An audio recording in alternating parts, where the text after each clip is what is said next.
I'm back, and this time I'll be doing the DC Universe Classics Series 7 Blue Beetle. Now, this Blue Beetle is Ted Kord, and he first appears as a Charlton comics character in 1966 in Captain Atom number 83. And they were a bunch of heroes that were eventually bought by DC. And so he officially enters into the DC universe in Blue Beetle number 1 in 1986. Spins out of the Crisis on Infinite Earths. So anyway, into his backstory. Well, Ted Kord was a student of the original Golden Age Blue Beetle, also a Charlton character, who is Dan Garrett. And Dan Garrett got his powers from a mystical scarab amulet. He becomes sort of a sidekick to Dan Garrett, and they're investigating his uncle, Ted Kord's uncle, who has some shady dealings going on.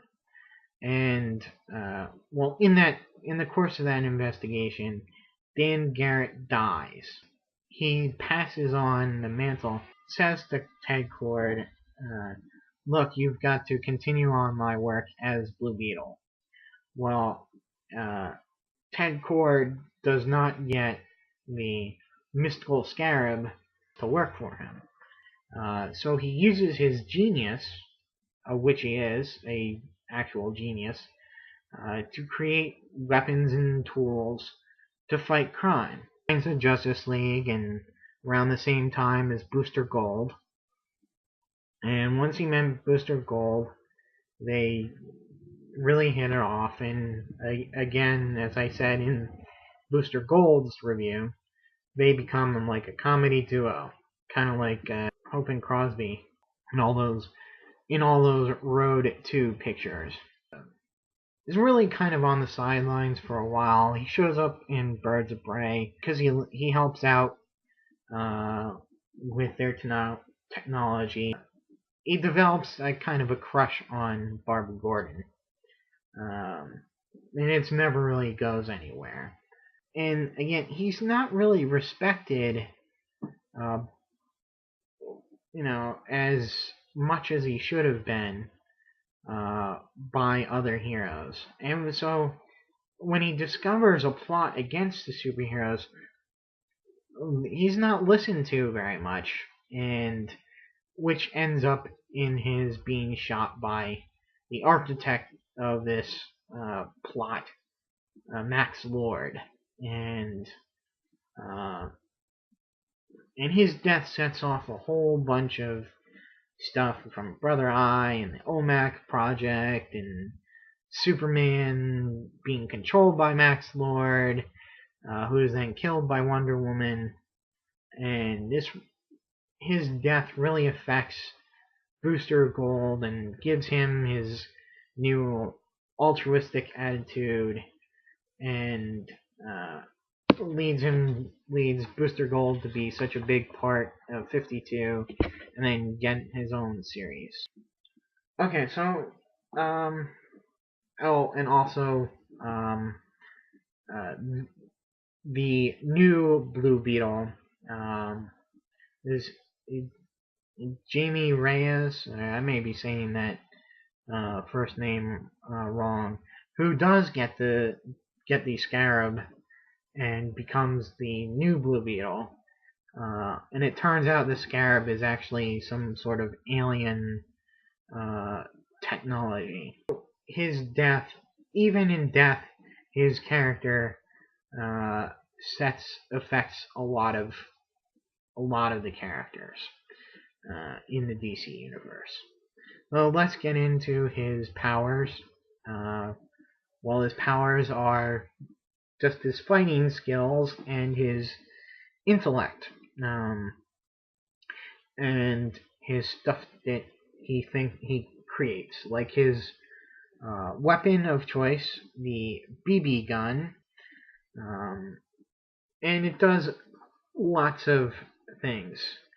And it's not really a BB gun that shoots BBs. It's called the BB gun because it's Blue Beetle gun, and it does various things. It gives off an intense flashlight like a flashbang grenade, and it also shoots a highly focused compressed air blast that is basically a non-lethal